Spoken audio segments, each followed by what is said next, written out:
En manchette cette semaine, le CPSP dévoile son exposition de photos, les jeunes de l'école Saint-Laurent s'initient au curling, c'est la semaine des maisons de jeunes et Gatineau gagne une bataille pour toutes les municipalités. Bonne émission!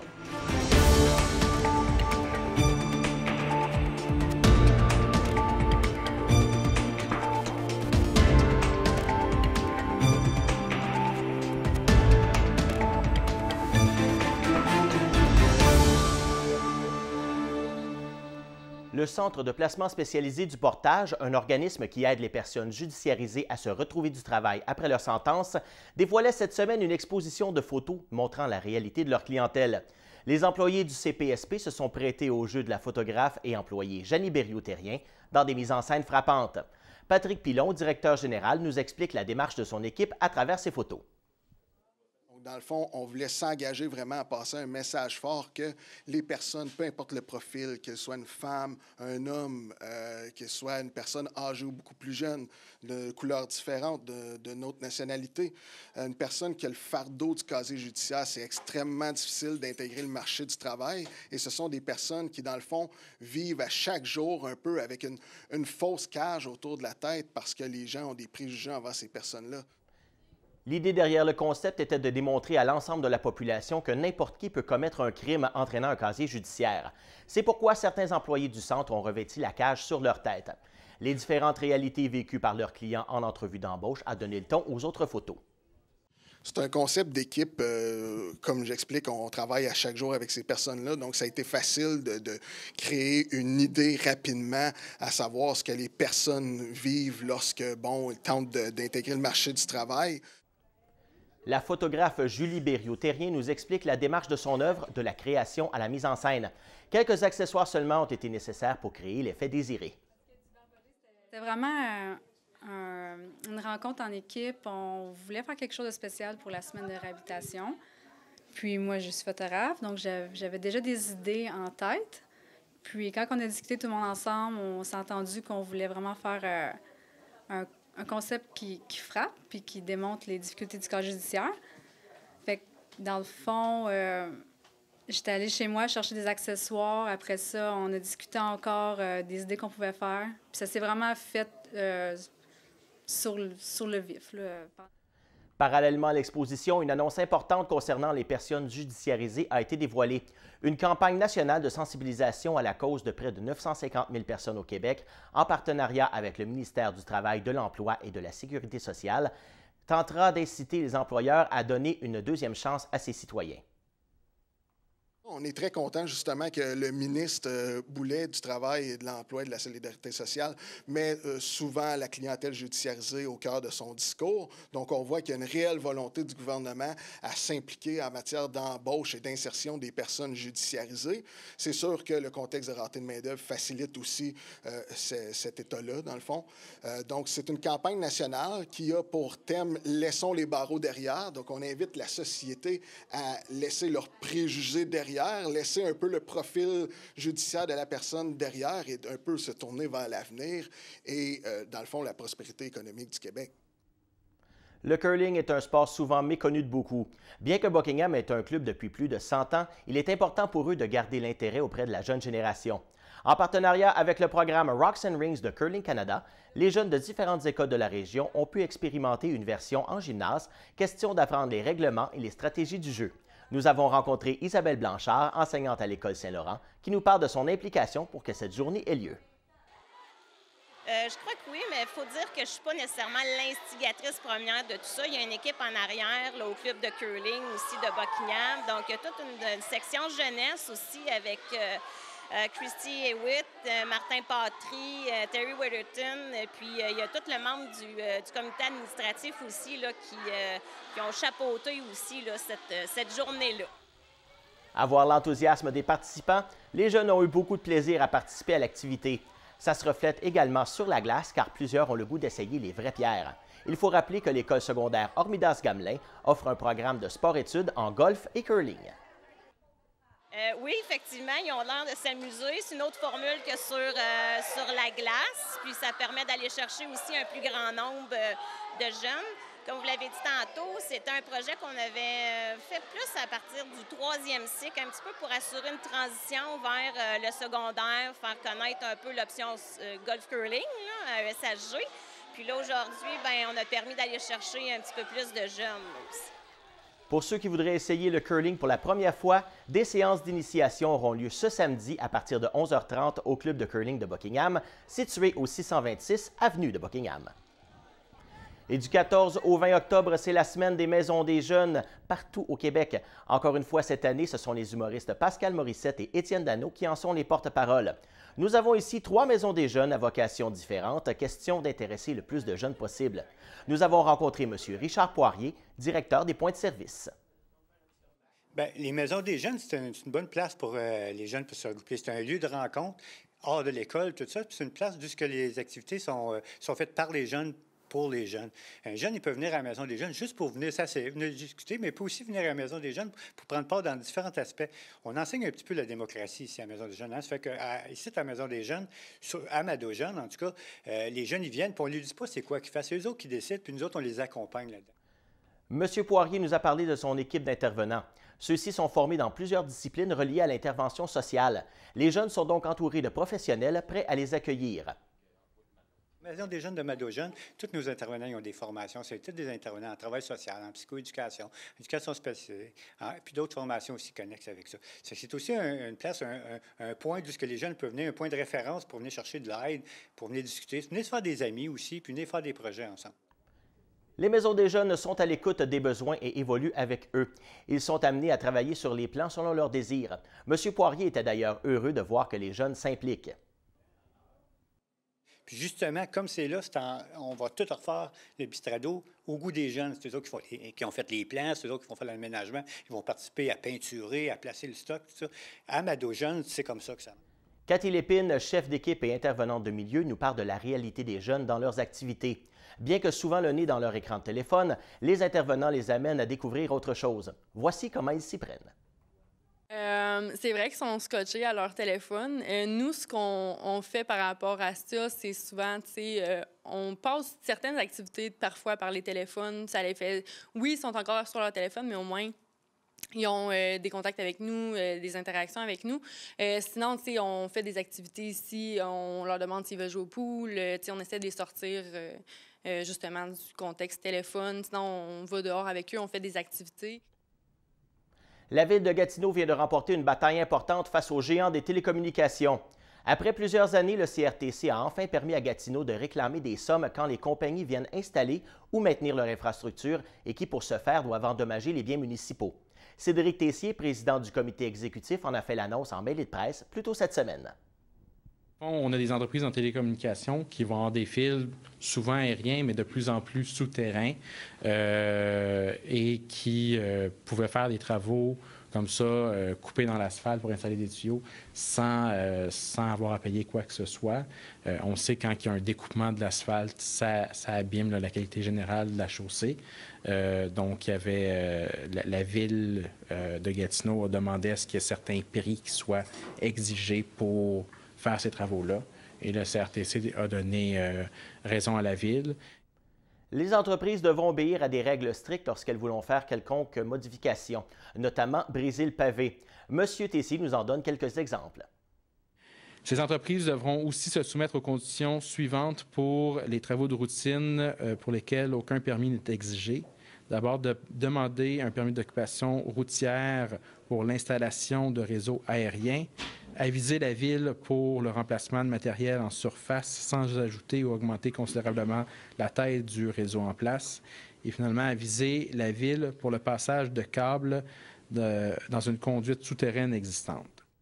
La Ville de Gatineau s'est elle aussi engagée envers ses compagnies. Différents frais pourront être exigés à la Ville lorsque celle-ci aura besoin de bouger des appareils appartenant à ces entreprises.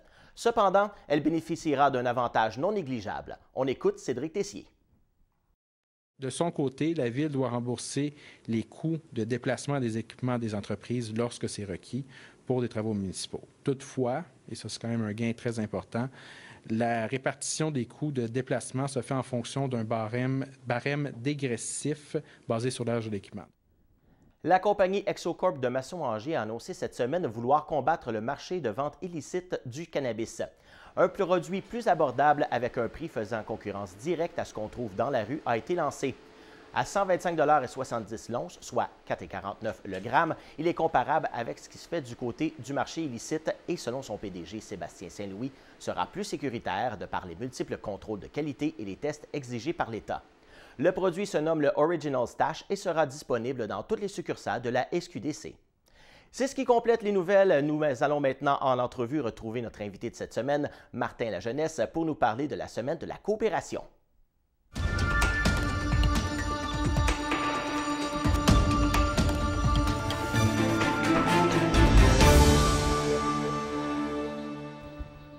La région de l'Outaouais, c'est bien connu, est une région où il y a beaucoup de fonctionnaires. Près de 45 des emplois qui sont occupés présentement en Outaouais le sont par des gens qui travaillent dans la fonction publique. Mais il y a aussi beaucoup de coopératives, d'OSBL, d'organisations à but non lucratif. Et on en parle cette semaine avec Martin Lajeunesse, conseiller à la ville de Gatineau pour le secteur Buckingham. Mais aussi, on en voit à la ville, il y a beaucoup de gens qui se pointent pour avoir votre aide et comment on peut les aider à la Ville de Gatineau à développer leurs projets? Bien, écoutez, nous autres, on est là pour les aider. On a beaucoup d'organismes dans le secteur et dans notre secteur, là, on a une direction là, des développements des communautés chapeautée par M. Jacques Briand et son équipe qui sont très présents dans le milieu et qui viennent les assister. Les organismes pour, quand les organismes ont des projets à déposer à la Ville, des demandes d'aide financière, sont aidés là, ou il y a un suivi de fait par nos employés à la Ville pour les aider à bien comprendre le portail là, de la Ville pour faire les demandes d'aide financière. Où est-ce que ça tombe le 1er octobre, les demandes? D'accord. Est-ce que c'est complexe? Est-ce que c'est plutôt facile? Est-ce que vous avez justement à la Ville développé une plateforme pour accélérer les demandes? Bien, la plateforme a été modifiée pour que ça soit plus facile à être accessible. Et les employés sont là aussi pour aider les organismes à bien monter leur dossier sur la plateforme. Maintenant, la plateforme s'est enregistrée, l'organisme est enregistré sur la plateforme et après ça, l'année d'après, bien, tout est enregistré de alors, ils ont juste besoin de modifier. Parce que les organismes sont souvent régis par des bénévoles et il faut être facilitant à la Ville là, avec ces personnes-là parce que c'est de l'or en barre, là. Quand on pense aux organismes là, qui viennent en aide aux personnes vivant seules, je pense à la CAGA, je ne pourrais pas tous les nommer là, parce qu'il y en a beaucoup. La Maison de la famille, je veux dire, c'est tous des organismes là, qui sont importants pour le milieu. Alors, nous autres, la Ville, c'est important pour nous là, d'être présents puis d'être pas des chapeautés, mais des guidés. Des facilitateurs. Bref. Oui, des facilitateurs, exactement. Et bon an, mal an, comment la Ville peut donner en termes de contribution financière un chiffre grosso modo? Ah, écoutez, j'ai pas de chiffre que je peux vous donner présentement. C'est un bon montant. On le revoit à chaque discussion sur le budget, mais il faut s'entendre que les organismes qui est géré par des bénévoles, souvent, produit beaucoup plus, point de vue là, financier, que n'importe qui d'autre, parce que c'est à but non lucratif et ils ne comptent pas leurs heures. Fait que nous autres, la Ville, c'est sûr qu'on est au rendez-vous pour, quand c'est des bons projets, pour les aider financièrement. Mais il faut qu'ils présentent un projet. Là, oui, il faut que le projet soit solide quand même. Il faut que le projet soit solide. Les organismes, moi, j'entends que des bons mots là, sur les organismes, sur l'aide que la Ville elle apporte. Il y a des organismes, des fois, que c'est plus difficile, mais je veux dire, nous autres, on est là pour les aider. Là. Et puis, en termes de, on en parlait un peu plus tôt, c'est de l'or en barre, les gens ne comptent pas leurs heures. Est-ce que ça a été déjà quantifié? Comment l'apport monétaire ou l'apport à la société qui est apporté par ces organismes-là? Oui, il y a des institutions là, qui ont calculé les heures, mais on parle de millions. Là. quand on parle pas du secteur Buckingham, là, mais quand on parle au niveau provincial, au niveau canadien, c'est plusieurs millions là, qui sont économisés par taux horaire, par ces organismes-là. On a eu une présentation, moi je suis président de la Commission des sports, loisirs et développement des communautés. On a eu une présentation sur le bénévolat, qui, des fois, les organismes vivent des difficultés par rapport à... C'est en perte de vitesse. Bien, c'est de la difficulté. Le bénévolat, c'est toujours les mêmes personnes et c'est sûr que les organismes ont besoin de relève. Et moi, j'incite les gens là, qui ont du temps et qui veulent s'impliquer dans un organisme qui, pour eux, est important. Je dis dernièrement, on pense au parc à chiens, là. Ça revient souvent. Oui, mais oui, le parc à chiens est géré par un organisme, l'Association des propriétaires de chiens de Buckingham. Alors ça, cette association-là, pour être forte, ils ont besoin de bénévoles, ils ont besoin de gens impliqués sur le CA. Eux sont là. Il y a d'autres organismes, il y a plusieurs organismes là, qui ont besoin d'aide. Oui. Et qu'est-ce qui fait qu'on en a autant en Outaouais?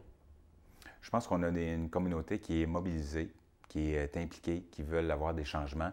Alors ça, bien, ils s'inscrivent dans un OBNL pour faire des changements pour des clubs de vélo, pour des clubs de nage, autant sportifs qu'autant social, là, quand on pense à la FADOC, qui est un très, très gros organisme dans le secteur, là, impliqué. Je pense que c'est là où est-ce qu'il y a un apport puis qu'il voit le bienfait des choses. Bien, merci beaucoup, M. Lajeunesse, d'être passé en studio. Et nous, on s'en va à la chronique cinéma avec Daniel Lafortune.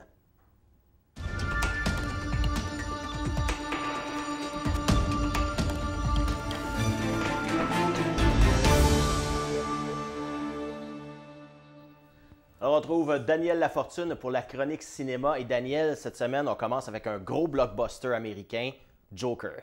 Joker, oui, c'est un personnage de bande dessinée. Hein? Batman, Robin et le Joker. Mais là, on l'a sorti de son contexte avec Batman et on le retrouve comme s'il était vivant. Alors, ce Joker-là est interprété de façon magistrale par Joaquin Phoenix. Oui, les critiques sont très bonnes. Hein? Eh bien, dans ce film-là, ce personnage de Joker-là, c'est un psychosé, névrosé, schizophrène qui vit encore, on ne sait pas exactement son âge, 40, 45, 50 ans, qui vit encore avec sa mère. C'est un enfant qui a été abandonné, c'est un enfant de l'adoption, et il vit avec sa mère. Il ne le sait pas que sa mère l'a adopté. Eh bien, il se retrouve à jouer un personnage de clown dans une agence de placement pour aller aider les enfants, pour faire des fêtes sociales. Et lors d'une sortie, il est frappé par plusieurs adolescents, il est agressé, et ça, ce qui va amener à sortir toute cette violence qu'il a en dedans de lui depuis sa tendre enfance. Alors, ce personnage de Arthur Fleck va entrer en communication avec un animateur, un animateur vedette de télévision, jusqu'à aller passer à son émission, genre de Johnny Carson en soirée. Et lors de cette émission-là, il va s'attirer beaucoup pas de sympathie, parce qu'il va utiliser la violence pour dire au monde, voilà ce qui est rendu notre monde actuel. Alors, donc, on peut parler d'une critique sociale aussi en même temps. Oui, c'est une critique sociale dans une certaine mesure agressive, parce que le monde actuel, on le sait, il y a beaucoup d'agressions aux États-Unis, même si c'est une coproduction canadienne. Le personnage de ce Johnny Carson-là, c'est interprété par Robert De Niro. Quand même. Et ce personnage-là, on ne le sait pas que c'est Robert De Niro, tellement ils sont tous les deux de grands artistes, de grands acteurs. Et cette communication entre les deux, ça se fait de façon très agressive à l'égard de l'un et à l'égard de l'autre. Alors, c'est un film qui est extrêmement violent, qui, lors de son premier week-end, 255 millions de recettes. Mais cette étude psychologique de ce personnage de bande dessinée il est tout à fait époustouflant, un excellent scénario, un film à recommander. Moi, j'ai accordé la note de 8 sur 10. Quand même! Et ce Joaquin Phoenix sera certainement l'acteur, pas juste nominé, c'est lui, c'est le gagnant. Donc, on passe maintenant avec Mathias et Maxime, le dernier film de Xavier Dolan. Oui, c'est son dernier opus, le 8e en 10 ans. Maintenant, Xavier Dolan a... Très prolifique. 30 ans. Et dans ce film-là, pour moi, c'est un de ses meilleurs films. Un film où la violence est de beaucoup moins importante parce qu'on sentait cette agressivité-là lors de ces films antérieurs. Et il y a encore cette question d'identité sexuelle parce que tous deux, lui et son ami d'enfance, Mathias, a une copine depuis très longtemps. Et Maxime aussi a une... Maxime, c'est joué par Xavier Dolan, lui aussi. Et ils sont amenés à s'embrasser lors d'un court-métrage fait par une jeune sœur d'un des personnages du film. Et ça va remettre en question leur identité à tous deux. Et dans cette relation amicale depuis qu'ils sont enfants, on avait toujours été vraiment sécurité, si on peut dire, au niveau de son affirmation sexuelle. Et là, ça remet en question énormément d'aspects de leur relation. Dolan, dans ce film-là, il joue, il est excellent, tous les acteurs d'ailleurs, et il joue, mais aussi c'est lui qui est à la caméra, c'est lui qui est à l'écriture, il est au montage, il est partout, il est même au costume. Donc dans ce film-là, M. Dolan montre sa très grande connaissance du milieu cinématographique. Et à un jeune âge aussi. Là, ah oui, à 30 ans. Ce qu'il nous dit, c'est qu'il est prêt maintenant pour laisser de côté un peu la caméra et jouer. Il aura besoin de jouer. Pour ce film-là, je pense que c'est un de ses meilleurs, à mon avis, des films de Dolan. Moi, j'ai accordé tout de même la note de 7,5 sur 10. Il y a peut-être un petit peu d'écart au niveau... Il y a certaines scènes qui auraient pu être coupées davantage au niveau du montage. Oui, légèrement. Alors moi, j'ai quand même beaucoup apprécié ce long-métrage de Dolan. Et aussi à Gabriel Dameda-Freitas, qu'on connaissait pour un peu plus des rôles comiques, mais qui joue dans le dramatique. Qui joue Mathias. Et voilà. Alors, c'était tout pour la chronique cinéma. Et nous, on passe maintenant en invité avec Frédéric Hodgson de l'Ensemble Prisme.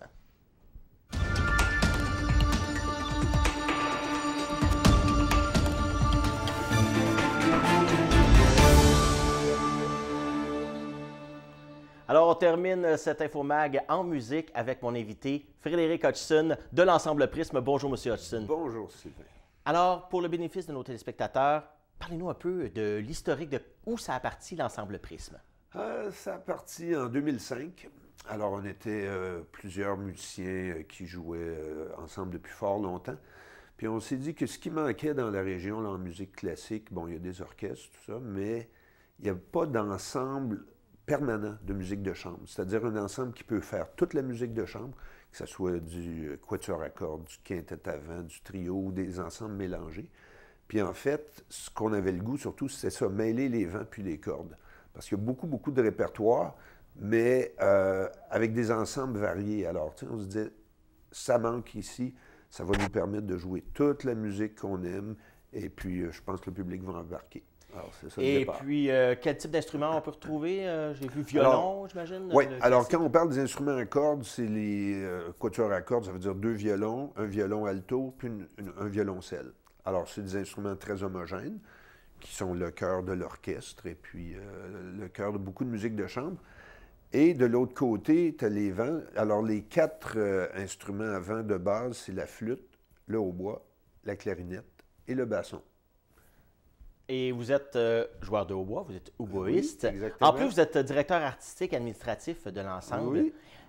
Comment on fait pour justement choisir ce qu'on va jouer? Ah, ben ça, je suis chanceux dans le sens où quand on commence à chercher, là, on voit qu'il y a une multitude de chefs-d'œuvre, des pièces, là, puis je me rends compte qu'on n'aura pas assez de 2 vies pour jouer tout ce qu'on aimerait jouer. Alors, dans le fond, on part d'une idée. On dit, bon, qu'est-ce qu'on aimerait à un moment donné? ma blonde me dit « Ah, fais-moi écouter quelque chose de beau. » Puis là, je me dis « Quelque chose de beau. Ah! » Alors, je fais jouer une pièce, puis là, je me dis « Ben, on ne l'a pas encore joué, ça, à Prisme. » Alors, c'est mon point de départ. Puis là, qu'est-ce qui va bien avec ça? Un peu comme un menu, tu sais, tu commences avec un plat principal, mais là, qu'est-ce qui va bien avec ça? Puis là, tu penses à ça. Alors c'est un peu comme ça, tu sais, puis là, les gens te fournissent des idées aussi. Quelqu'un dit « Hey, j'ai entendu une pièce, là, c'est cœur. » Tu écoutes ça. « Ah, wow, OK. Mais où est-ce que ça pourrait bien aller? » Alors, ça prend un petit peu de temps, mais pas tant que ça. C'est surtout, c'est ça, c'est le goût de mettre des choses qui vont bien ensemble, puis aussi qui vont, comme les aliments, vont bien se rehausser les uns les autres. J'ai vu que vous faites beaucoup de concerts avec souvent des thèmes totalement différents. Ça doit être beaucoup de travail à apprendre, pour seulement quelques représentations, seulement parfois une même. Oui, c'est ça. Ben, le métier de musicien professionnel, il demande beaucoup de travail. Ça, c'est clair. Alors, mais de toujours faire les mêmes choses, ça peut peut-être devenir monotone. Alors, pour nous, c'est excitant d'avoir toute cette nouvelle musique-là. Il y en a qu'on a déjà joué, soit qu'on était étudiant ou il y a une dizaine d'années, ou qu'on a joué avec d'autres gens. Puis il y en a d'autres, on n'a jamais eu l'occasion de la faire, comme justement cette pièce-là dont je parlais, là, que j'écoute depuis que je suis jeune, puis j'avais jamais eu l'occasion de la faire. Alors, donc, c'est de la musique qu'on connaît. C'est rare. De temps en temps, on a de la musique carrément nouvelle, comme par exemple, au mois de mars, Mme Pierrette Froment-Savoie, qui est bien connue dans l'Outaouais, va nous écrire une pièce pour nous. Oh. Alors ça veut dire qu'on ne peut pas la pratiquer tant qu'on n'a pas les partitions, mais c'est excitant parce que là, ça va être quelque chose de nouveau. Et là, votre prochain concert est le 26 octobre à la salle Jean-Després. Oui. Parlez-nous-en un peu. Bon, bien ça, c'est un concert réservé aux instruments à vent. Alors, les instruments à vent, contrairement aux instruments à cordes, sont beaucoup plus variés. Alors là, c'est une grande variété de timbres, une grande variété de sonorités. Alors, on a une flûte, un hautbois, une clarinette, un basson, un cor français, un saxophone, puis un cor anglais qui est comme un gros hautbois. Alors, ces instruments-là ensemble, ça fait une chimie de son qui est très particulière. Alors, d'un côté, évidemment, comme je dis, quand on joue les cordes, là, c'est l'homogénéité du son. Avec les vents, là, ça va être la variété. Puis la variété de style. Alors, le thème qu'on a choisi, c'est un peu un voyage. Alors, on commence en Italie, pour se faire plaisir. On s'en va faire un petit tour en France, à la campagne. Alors, c'est encore bien agréable. On revient au Québec. Après ça, on s'en va dans les pays nordiques, pays baltes. On s'en va en Russie. Puis finalement, quand il fait assez froid, là, on redescend en Italie pour finir. Wow! Un beau concert qui s'annonce, c'est le 26 octobre à la salle Jean-Després. Si vous voulez des billets, contactez la billetterie de Jean-Després. Et ouais, voilà, c'est tout. C'est ce qui termine Infomag cette semaine. Rejoignez-nous la semaine prochaine. Merci d'avoir été là. Un gros merci à toute l'équipe et bonne semaine.